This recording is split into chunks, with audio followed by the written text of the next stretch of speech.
All right, guys. Thanks for coming on. I really appreciate it. So, Bryan, you took a risk.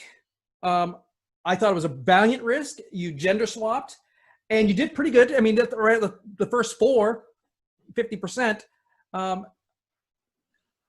The weird part was a lot of the judges liked your entire selection better. So they're like, I would watch that movie, but they wouldn't like each individual actor. It's kind of a weird.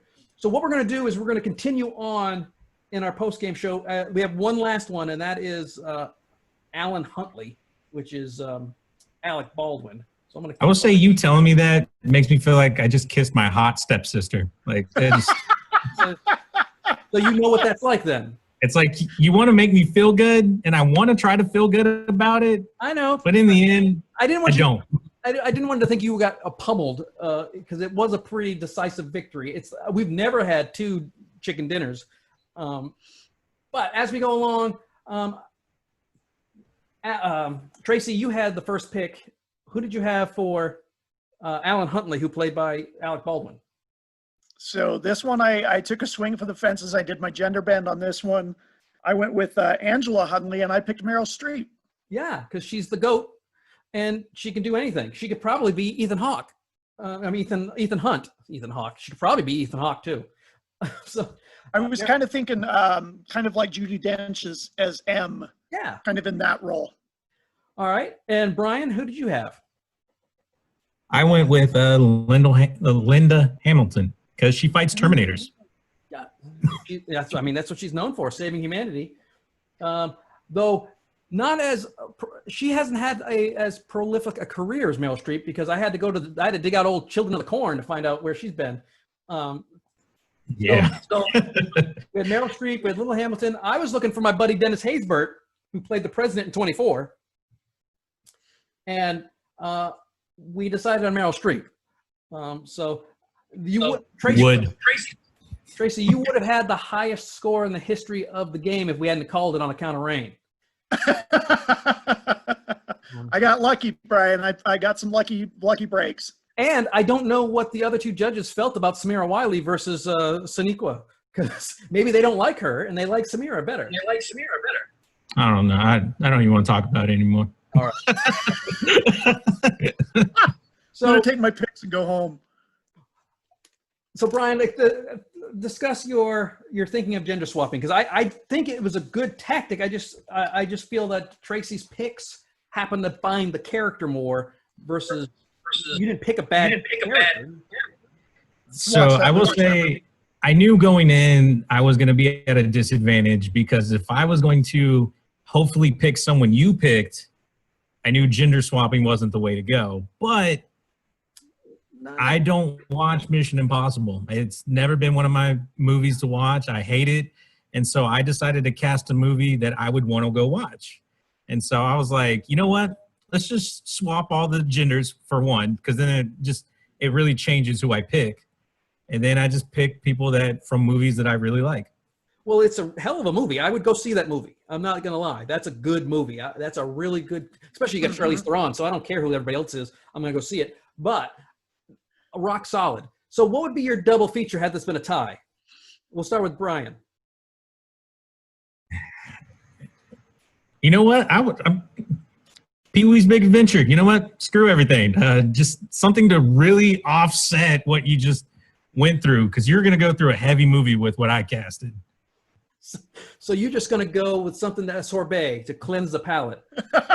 Just something the whole family can enjoy. You go, you watch some Mission Impossible, and then you watch some Pee-wee. You laugh and maybe cry and learn a little bit about you and your family. It's a good day. And he has to leave Simone at the dinosaur, man. It gets me every time. So Tracy, what would be your double feature with Mission Impossible Fallout?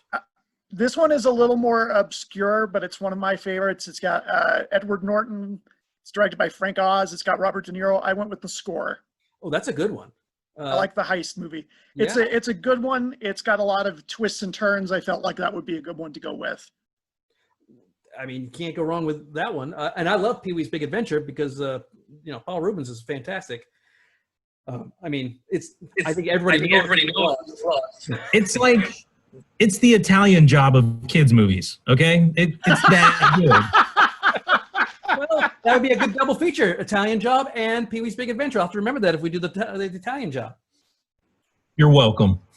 I would watch that. So, Tracy, we're going to do one last thing, and I'll let you guys go. Tracy, you know Valerie and Patrick quite well. Handicap next week's Muppet movie.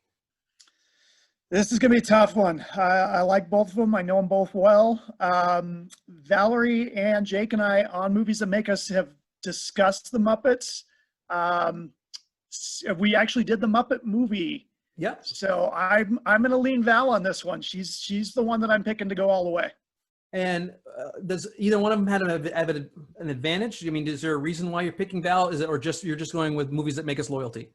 No, I mean there's that, but no, I think Val might be dialed into the Muppets a little bit more than Patrick. He's a little younger. Maybe he's not as much of a Muppets guy. We'll see. I've never discussed Muppets with Patrick. I've discussed Muppets with Val. So. And so, Bryan, now you can talk about in 2 weeks, because you know Randy, and now you've had to face Tracy. Who do you got? Not even knowing the movie, because I'm not going to tell you what the movie is yet. But those two. Well, I hate Randy. No, I'm just kidding. No. I love Randy to death. I'm going to give it to Tracy, though, man. Anyone who can beat me is probably going to be the champ, okay? Like, it's just, let's face it, it was either going to be me or the person that beats me. So I love that, Bryan. Yep. The guy who has no idea who he's casting, he's just brimming with confidence. Hey, I'll take it. Yeah, that's great. That's what you got to come into the show. You can't, I mean, Randy, he can recast without even watching the movie. That's how he got on the show. He right. Smokey and the Bandit, he just watched the trailer. He thought Little Enos was a child actor. So it's going to be a wild card. I think it's going to be a good matchup because both Tracy and Randy have been on the podcast quite a bit. And one thing I will say about Randy, and this doesn't give him an advantage, but one thing I will say about Randy, and I've always said this about him, is if he's never seen a movie, he'll volunteer to watch it because he wants to see new things and expand. And I always love that about him, that he's willing to risk talking about movies that he doesn't love or has never seen before. So he has no idea what he's getting into. Where Tracy, we're always together at the Fan X. We're not going to be there this year, but we've been on the show together, on your show, my show. I know you know what you're talking about. So that one's going to be a tough one. I think the finals are going to be super tough for everybody. It's going to be epic. Well, Bryan, thank you so much for being on. Tracy, thank you so much for being on. We will see Tracy in 2 weeks. Bryan, you still have an open invitation to the show. So hopefully we'll see you on the podcast soon. Yeah, I can't wait to embarrass myself again.